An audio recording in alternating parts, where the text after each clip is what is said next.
നമസ്കാരം. പുതിയൊരു വീഡിയോയിലേക്ക് എല്ലാവർക്കും ഒരിക്കൽ കൂടി സ്വാഗതം. ഞാൻ ആൻസൺ മാത്യൂസ്. ഇന്ന് നമുക്ക് ചെയ്യാനുള്ളത് ഒരു ടാറ്റ പഞ്ച് ഇവി കാറിന്റെ ഹെഡ്ലൈറ്റിലുള്ള അപ്ഗ്രേഡ് ആണ്. അപ്പോൾ ഇതിൽ വരുന്നത് ഒരു ബൈ-എൽ-ഇ-ഡി സിസ്റ്റമാണ്. ആ സിസ്റ്റത്തിനുള്ള വെളിച്ചം പോരായ്മ കൊണ്ടാണ് നമ്മൾ അതിലേക്ക് ഒരു പുതിയൊരു സിസ്റ്റം ഇൻസ്റ്റാൾ ചെയ്യാനായിട്ട് ഉദ്ദേശിക്കുന്നത്. അപ്പോൾ അവിടെ വരുന്ന ഒരു പ്രൊജക്റ്റ് എന്ന് പറയുന്നത് ഈ ഒരു ബൈ-എൽ-ഇ-ഡി യൂണിറ്റ് ആണ്. ഏകദേശം ഒരു റെക്ടാംഗിൾ ഷേപ്പുള്ള പ്രൊജക്ടർ സിസ്റ്റമാണ് ഇതിനകത്ത് വരുന്നത്. ഡിമ്മും ബ്രൈറ്റും ഒക്കെ വരുന്ന ചെറിയൊരു ഹെഡ്ലൈറ്റ് സിസ്റ്റമാണ്. അപ്പോൾ ഇതിൻ്റെ ലൈറ്റ് പോരായ്മ പരിഹരിക്കാനായിട്ട് നമ്മളിവിടെ കൊടുത്തിരിക്കുന്നത് എഫ് ഇ റിട്രോഫിറ്റിൻ്റെ ഒരു ബൈ-എൽ-ഇ-ഡി ലേസർ പ്രൊജക്ടറാണ്. ഈ പ്രൊജക്ട് നമ്മൾ പല വണ്ടികളിലും ഇൻസ്റ്റാൾ ചെയ്തിട്ടുണ്ട്. പക്ഷേ ഇതിൻ്റെ ഷേപ്പ് വ്യത്യാസമുണ്ട്. കാരണം സാധാരണ നമ്മൾ ഇൻസ്റ്റാൾ ചെയ്യുന്നത് ഒരു റൗണ്ട് ഷേപ്പിലുള്ള പ്രൊജക്ടറാണ്. ഇവിടെ നമ്മൾ ചെയ്തിരിക്കുന്നത് ഈ ഒരു റെക്ടാംഗിൾ ഷേപ്പ്, കറക്റ്റ് റെക്ടാംഗിൾ അല്ലെങ്കിലും ഏകദേശം ഒരു റെക്ടാംഗിൾ ഷേപ്പുള്ള ഈ വണ്ടിയിലിരിക്കുന്ന പ്രൊജക്ടറിനോട് മാച്ചിങ് ആയിട്ട് വരുന്ന ഒരു പ്രൊജക്ടറാണ് നമ്മളിതിൽ ചെയ്യാൻ ഉദ്ദേശിക്കുന്നത്. അപ്പോൾ ഇതിന് ശേഷം ഇതിൻ്റെ അകത്ത് വരുന്ന പെർഫോമൻസ് ചേഞ്ച് എന്താണ്, മുമ്പ് എത്രയുണ്ടായിരുന്നു, ആ കാര്യങ്ങളെല്ലാം നമുക്ക് ഡീറ്റെയിൽ ആയിട്ട് ഒന്ന് കാണാം. ഈ ഒരു ടാറ്റ പഞ്ച് ഇ-വി 2024 മോഡൽ കാറിൻ്റെ ലൈറ്റുകളാണ് ഇന്ന് നമ്മൾ അപ്ഗ്രേഡ് ചെയ്യുന്നത്. നമ്മൾ ആദ്യം പറഞ്ഞ പോലെ തന്നെ ഇതിൻ്റെ അകത്ത് വരുന്നൊരു ബൈ-എൽ-ഇ-ഡി സിസ്റ്റമാണ്. ഈ ഒരു വ്യൂ ആണ് നമ്മുടെ വാഹനത്തിൻ്റെ ഫ്രണ്ടിൽ നിന്നുള്ളത്. ഹെഡ്ലൈറ്റിന് വളരെ ചെറിയൊരു സൈസാണ് നമ്മൾ കൊടുത്തിരിക്കുന്നത്. അതായത് വാഹനത്തിൽ വരുന്നത് ചെറിയ സൈസിലുള്ള ഹെഡ്ലൈറ്റുകളാണ്. നമുക്കിതിൻ്റെ അകത്ത് ഡീറ്റെയിൽ ആയിട്ട് കാണാം. ഈ ഒരു വലിപ്പം മാത്രമാണ് നമ്മുടെ ഹെഡ്ലൈറ്റിനുള്ളത്. അതുപോലെ തന്നെ ഇത് തൊട്ട് താഴെയായിട്ട് ഇതിൻ്റെ ഫോഗ് ലാമ്പും കമ്പനി കൊടുത്തിട്ടുണ്ട്. ഇതിൻ്റെ ഔട്ട്പുട്ട് നമുക്കൊന്ന് ചെക്ക് ചെയ്ത് നോക്കാം. നമ്മുടെ ലോ ബീമിൻ്റെ താഴെയുള്ള ഫോഗ് ലാമ്പാണ് ഇപ്പോൾ ഓൺ ആയിരിക്കുന്നത്. ഫോഗ് ലാമ്പിൻ്റെ ഔട്ട്പുട്ടാണ് നമ്മളിപ്പോൾ കണ്ടുകൊണ്ടിരിക്കുന്നത്. ഈ ഒരു ചെറിയ ലൈറ്റ് മാത്രമാണ് നമ്മുടെ ഫോഗ് ലാമ്പിൽ കിട്ടുന്നത്. ലോ ബീം ഓൺ ആയി കഴിഞ്ഞാൽ ഏകദേശം ഈ ഒരു രീതിയിലുള്ളൊരു കട്ട് ഓഫും ഔട്ട്പുട്ടുമാണ് നമുക്ക് കിട്ടുന്നത്. ഹൈ ബീം ഏകദേശം ഈ ഒരു രീതിയിലും. തീരെ മോശമല്ല, അത്യാവശ്യം ഒരു ലൈറ്റ് തന്നെ ഉണ്ട്. പക്ഷേ വിസിബിലിറ്റി ഒരു കൺസേൺ ആണ്. നമുക്ക് ഇതിൻ്റെ അകത്ത് ലോ ബീമിൽ നിലവിൽ കിട്ടുന്ന ഔട്ട്പുട്ട് എന്ന് പറയുന്നത് ഒരു 1200 ലക്സ് ആണ് ലോ ബീമിൽ നിലവിലുള്ള ഔട്ട്പുട്ട്. ഹൈ ബീം നോക്കിക്കഴിഞ്ഞാൽ 2500 അല്ലെങ്കിൽ 2600 ലക്സ് ആണ് നമുക്ക് ഹൈ ബീമിൽ നിലവിലുള്ള പ്രൊജക്ടർ സിസ്റ്റത്തിൽ കിട്ടുന്ന ഔട്ട്പുട്ട്. അപ്പോൾ ഇതിനെ നമുക്ക് ഒന്ന് അപ്ഗ്രേഡ് ചെയ്യാനുണ്ട്. ഇതിൻ്റെ അകത്തുള്ള അപ്ഗ്രേഡേഷൻ വർക്കുകൾ നമ്മൾ നടന്നുകൊണ്ടിരിക്കുകയാണ്. അപ്പോൾ ഇതിൻ്റെ അലൈൻമെൻറ്റ്, കാലിബ്രേഷൻ അതുപോലുള്ള കാര്യങ്ങളെല്ലാം ഇപ്പോൾ ചെയ്തുകൊണ്ടിരിക്കുന്നത്. അപ്പോൾ നമ്മളിതിൽ കൊടുത്തിരിക്കുന്നത് എഫ് ഇ റിട്രോഫിറ്റിൻ്റെ ബൈ-എൽ-ഇ-ഡി സ്കൈഫൈ ലേസർ ബൈ-എൽ-ഇ-ഡി പ്രൊജക്ടറാണ് കൊടുത്തിരിക്കുന്നത്. അതിൻ്റെ ലെൻസിന് തന്നെ ചെറിയൊരു ബ്ലൂ ഷെയ്ഡും ഉണ്ട്. അപ്പോൾ ഇതിൻ്റെ ഫിറ്റിങ്സിന് വേണ്ടിയിട്ട് നമുക്ക് എക്സ്ട്രാ ബ്രാക്കറ്റും കാര്യങ്ങളെല്ലാം ഉപയോഗിക്കാനുണ്ട്. അപ്പോൾ ആ വർക്കുകളും കാര്യങ്ങളെല്ലാം കംപ്ലീറ്റ് ആയിട്ട് അതിന് ശേഷമുള്ള വ്യൂ ആണ് നമ്മൾ കാണുന്നത്. ഈ വാഹനം പുറമേ നോക്കിക്കഴിഞ്ഞാൽ നമുക്ക് പ്രത്യേകിച്ച് അതിൻ്റെ എസ്തറ്റിക്സ് ലുക്സ് നോക്കിക്കഴിഞ്ഞാൽ ഒരു ചേഞ്ചും തന്നെ പറയാനില്ല. പുറമേ നോക്കിയാൽ ഒരു മാറ്റവും ഇല്ല എന്ന് തന്നെ കൃത്യമായിട്ട് പറയാൻ പറ്റും. അപ്പോൾ മുമ്പ് എങ്ങനെയായിരുന്നോ അതുപോലെ തന്നെ നമ്മുടെ വാഹനം ഫിനിഷ് ചെയ്തെടുക്കാൻ പറ്റിയിട്ടുണ്ട്. ഒരു തരത്തിലുള്ള എററോ അങ്ങനെയുള്ള കാര്യങ്ങളോ ഒന്നും വന്നിട്ടില്ല. ഹെഡ്ലൈറ്റ് ഓൺ ആയി കഴിഞ്ഞാൽ ഇതുപോലെ തന്നെ ആദ്യം മുമ്പ് എങ്ങനെയായിരുന്നോ അതുപോലെ തന്നെ നമ്മുടെ ഹെഡ്ലൈറ്റ് ഓൺ ആവുന്നു. അതിൻ്റെ താഴെ ഫോഗ് ലാമ്പുണ്ട്. നമ്മൾ ഇതിൻ്റെ അകത്തൊരു വർക്ക് ചെയ്തു എന്നുള്ള രീതിയിൽ നമുക്ക് ഫീൽ ചെയ്യാത്ത രീതിയിൽ ആ ഒരു ഫിനിഷിങ്ങിലും നമുക്ക് വർക്ക് കംപ്ലീറ്റ് ചെയ്യാനായിട്ട് സാധിച്ചിട്ടുണ്ട്. അപ്പോൾ ഇതിൻ്റെ എക്സ്റ്റീരിയർ വ്യൂ നോക്കിക്കഴിഞ്ഞാൽ ലൈറ്റ് ഓൺ ആയി കഴിഞ്ഞാൽ ഏകദേശം നല്ല ഒരു ഷാർപ്പ് ലൈൻ കട്ട് ഓഫോടുകൂടി ലൈറ്റ് പോകുന്നത് നമുക്ക് കാണാനായിട്ട് സാധിക്കും. എന്തായാലും നല്ല രീതിയിലുള്ളൊരു പെർഫോമൻസ് ചേഞ്ച് നമുക്ക് ഈ വാഹനത്തിൽ ഇപ്പോൾ കിട്ടിയിട്ടുണ്ടെന്നുള്ളത് നമുക്ക് മനസ്സിലാക്കാം. അത് കൃത്യമായിട്ടൊന്ന് ബോധ്യപ്പെടാം. ഇതിൻ്റെ അകത്ത് നമ്മൾ ആദ്യമേ ഇതിൻ്റെ മെഷർമെൻറ്റ് എടുത്തിരുന്നു, എത്രയാണ് ഇതിൻ്റെ ഔട്ട്പുട്ട് വരുന്നത് എന്നുള്ളത്. അപ്പോൾ ഇപ്പോൾ നമ്മൾ നോക്കിക്കഴിഞ്ഞാൽ ഇതിൻ്റെ ലോ ബീമിൽ കിട്ടുന്ന ഔട്ട്പുട്ട് എന്ന് പറയുന്നത് ഒരു 4000 ലക്സ് ആണ് ഇപ്പോൾ കിട്ടുന്നത്. നമുക്ക് ആദ്യമേ കിട്ടിയിരുന്നത് ഒരു 1200 ലക്സ് ആയിരുന്നു. അതുപോലെ തന്നെ ഹൈ ബീം നോക്കിക്കഴിഞ്ഞാൽ ഒരു 5000 ലക്സ് വരുന്നുണ്ട്. ആദ്യം ഉണ്ടായിരുന്ന 2500 ലക്സ് ഉണ്ടായിരുന്നത് ഇപ്പോൾ നേരെ ഡബിൾ അല്ലെങ്കിൽ ഒരു 5000 ലക്സിലേക്ക് ഇമ്പ്രൂവ് ആയിട്ടുണ്ട്. അപ്പോൾ ഈ ഒരു വാഹനത്തിൽ നല്ല രീതിയിലുള്ള ഒരു പെർഫോമൻസ് ചേഞ്ച് തന്നെ നമുക്ക് കൊടുക്കാനായിട്ട് സാധിച്ചിട്ടുണ്ട്. ഇതിനെ നമുക്ക് ഇനി ഒന്ന് നൈറ്റ് ഡ്രൈവ് ചെയ്ത് നോക്കാം. നമുക്ക് ഇതിൻ്റെ അത് രണ്ട് കാര്യങ്ങളാണ് നൈറ്റ് ഡ്രൈവിൽ നമ്മൾ നോക്കുന്നത്.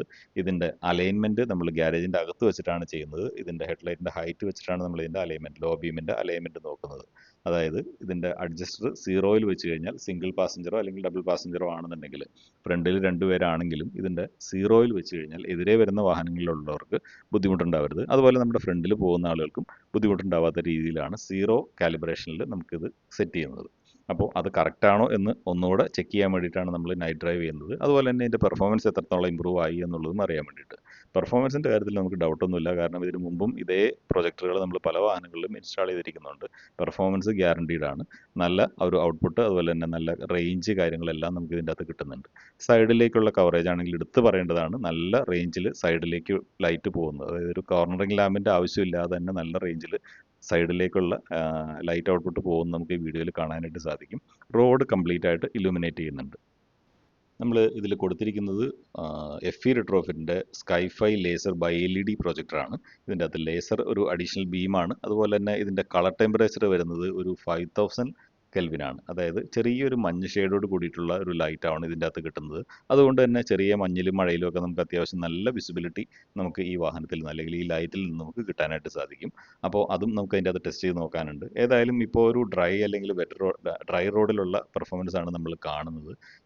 ഈ ലൈറ്റിൻ്റെ അലൈൻമെൻറ്റ് നോക്കിക്കഴിഞ്ഞാൽ കറക്റ്റാണ്. അതുപോലെ തന്നെ എതിരെ വരുന്ന വാഹനങ്ങൾക്ക് യാതൊരു തരത്തിലുള്ള ബുദ്ധിമുട്ടും ഉണ്ടാവുന്നില്ല എന്നുള്ളത് നമുക്ക് വ്യക്തമായിട്ട് മനസ്സിലാക്കാം.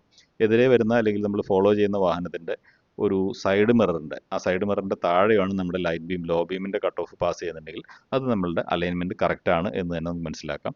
ആ ഒരു സ്റ്റാൻഡേർഡ് അലൈൻമെൻറ്റ് നോക്കിയിട്ട്, അതായത് സിമ്പിളായിട്ട് കൺസിഡർ ചെയ്യാൻ പറ്റുന്ന ഒരു മെത്തേഡാണ് നമ്മുടെ എതിരെ വരുന്ന വാഹനങ്ങളുടെയും അല്ലെങ്കിൽ ഫ്രണ്ടിൽ പോകുന്ന നമ്മൾ ഫോളോ ചെയ്യുന്ന വാഹനത്തിൻ്റെയും സൈഡ് മിററുകൾ നോക്കുക. നമുക്ക് പെട്ടെന്ന് മനസ്സിലാക്കാനായിട്ട് സാധിക്കും. ഈ ബീം കട്ട് ഓഫ് അവരുടെ സൈഡ് മിറേഴ്സിൻ്റെ താഴെയാണെന്നുണ്ടെങ്കിൽ അത് സേഫാണ്, അവർക്ക് അത് ബുദ്ധിമുട്ടുണ്ടാക്കാത്ത രീതിയിൽ പോകും. അതുപോലെ തന്നെ ടൂ വീലർ നോക്കിക്കഴിഞ്ഞാൽ നമുക്ക് കാണാം അവരുടെ ഹെഡ്ലൈറ്റിൻ്റെ താഴെയാണ് നമ്മുടെ ബീം പാസ് ചെയ്യുന്നത്. അതായത് അവരുടെ മുഖത്തേക്ക് അടിക്കുന്നില്ല. അതായത് നമ്മളൊരു അപ്ഗ്രേഡ് ചെയ്യുമ്പോൾ ഇത് നമ്മൾക്ക് കംഫർട്ടിന് വേണ്ടിയിട്ടാണ് ചെയ്യുന്നത്. ഇത് എതിരെ വരുന്ന മറ്റുള്ള വാഹനങ്ങളിലുള്ള യാത്രക്കാർക്ക് ഒരു തരത്തിലും ബുദ്ധിമുട്ടുണ്ടാക്കുന്നില്ല എന്നും കൂടെ നമ്മൾ എൻഷുർ ചെയ്യണം. ആ ഒരു രീതിയിലുള്ള അപ്ഗ്രേഡാണ് ഒരു പ്രോപ്പർ ആയിട്ട് ചെയ്യാൻ പറ്റുന്ന അപ്ഗ്രേഡ്. എന്തായാലും ഇതിൻ്റെ അകത്ത് ഔട്ട്പുട്ട് നല്ല രീതിയിൽ വന്നിട്ടുണ്ട്. നല്ല ഒരു ഡ്രാസ്റ്റിക് ചേഞ്ച് തന്നെ നമുക്ക് ഈ വാഹനത്തിൽ കിട്ടുന്നുണ്ടെന്നുള്ളത് നമുക്കിപ്പോൾ വീഡിയോയിൽ നിന്ന് മനസ്സിലാക്കാം.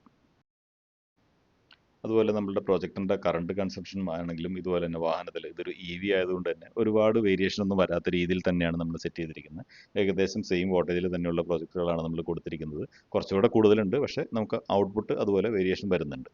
ഇനി നമുക്ക് നോക്കാനുള്ളത് ഇതിൻ്റെ അകത്തൊരു സ്പെഷ്യൽ കൺസിഡറേഷൻ അല്ലെങ്കിൽ സ്പെഷ്യൽ കാറ്റഗറിയാണ് മഴയത്ത് ഡ്രൈവ് ചെയ്യുമ്പോൾ എങ്ങനെയാണ് ഇതിൻ്റെ ഔട്ട്പുട്ട് അല്ലെങ്കിൽ വിസിബിലിറ്റി എന്നുള്ളത്. പലരും ചോദിക്കാറുണ്ട് ഇതിൽ മഴയത്ത് എങ്ങനെയാണ് വിസിബിലിറ്റി കാണുന്നത്. നമുക്ക് ഇപ്പോൾ എന്തായാലും ഒരു മഴയത്തും ഡ്രൈവ് ചെയ്യാനായിട്ടുള്ള ഒരു ഓപ്ഷൻ കിട്ടി. നമ്മൾ ഈ വാഹനം ഡെലിവറി ചെയ്യുന്ന അന്ന് ഇതുപോലെ നല്ലൊരു മഴയുള്ള ദിവസമായിരുന്നു. അപ്പോൾ അതുകൊണ്ട് തന്നെ നമ്മൾ റോഡ് വെറ്റായിട്ടുള്ള റോഡും അതുപോലെ തന്നെ ആ മഴയത്തും ഡ്രൈവ് ചെയ്യുമ്പോൾ, മഴയത്ത് തന്നെയാണ് നമ്മളിപ്പോൾ ഡ്രൈവ് ചെയ്യുന്നത്, വലിയൊരു ഹെവി റെയിനൊന്നും അല്ലെങ്കിലും നമുക്ക് മഴയത്ത് ഡ്രൈവ് ചെയ്യുമ്പോഴുള്ള ഫീല് കാണാം.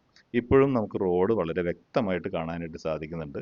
അതായത് ഈ വീഡിയോയിൽ നിന്ന് മനസ്സിലാവുന്നത് മഴയത്തും അതുപോലെ തന്നെ ഇനി ഫോഗിൽ നമുക്ക് കിട്ടാനൊരു ഓപ്ഷൻ ഇല്ല നിലവിൽ. ഇപ്പോൾ ഇവിടെ ഫോഗും കാര്യങ്ങളൊന്നും ഇല്ലാത്തതുകൊണ്ട് തന്നെ മഴയിൽ എന്തായാലും നമ്മുടെ വെതർ കണ്ടീഷനുകളിൽ ഏറ്റവും കൂടുതൽ വരുന്നത് മഴയാണ്.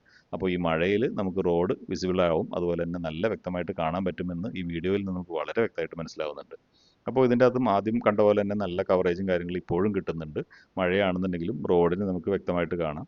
അതുപോലെ ഹൈ ബീം ഇട്ട് കഴിഞ്ഞാൽ നല്ല റേഞ്ചിൽ വെളിച്ചം പോകുന്നത് നമുക്ക് ഹൈ ബീമിന് പോലും നല്ല രീതിയിൽ റേഞ്ചിൽ നമുക്ക് വെളിച്ചം കാണാനായിട്ട് സാധിക്കുന്നുണ്ട്. ഈ ഒരു കളർ ടെമ്പറേച്ചർ, അതായത് 5000 കെൽവിനാണ് ഇതിൻ്റെ അകത്ത് വരുന്ന കളർ ടെമ്പറേച്ചർ. ഈ ഒരു കളർ ടെമ്പറേച്ചറിൽ നമുക്ക് അത്യാവശ്യം വിസിബിലിറ്റി ഉണ്ട്. കുറച്ചുകൂടെ താഴെയാണെങ്കിൽ കുറച്ചുകൂടെ നന്നായിരുന്നു. എങ്കിലും നമ്മുടെ BiLED പ്രൊജക്ടേഴ്സ് ഇപ്പോൾ വരുന്നതിൽ ഏറ്റവും കുറഞ്ഞ കളർ ടെമ്പറേച്ചർ വരുന്നത് ഈ FEയുടെ BiLED ലേസർ പ്രൊജക്ടറാണ്. അതുകൊണ്ട് തന്നെയാണ് നമ്മൾ ഈ വാഹനത്തിൽ അത് ഉപയോഗിച്ചിരിക്കുന്നത്. എന്തായാലും അതൊരു നല്ലൊരു അപ്ഗ്രേഡ് ആയിട്ട് തന്നെ നമുക്ക് കണക്ക് കൂട്ടാം.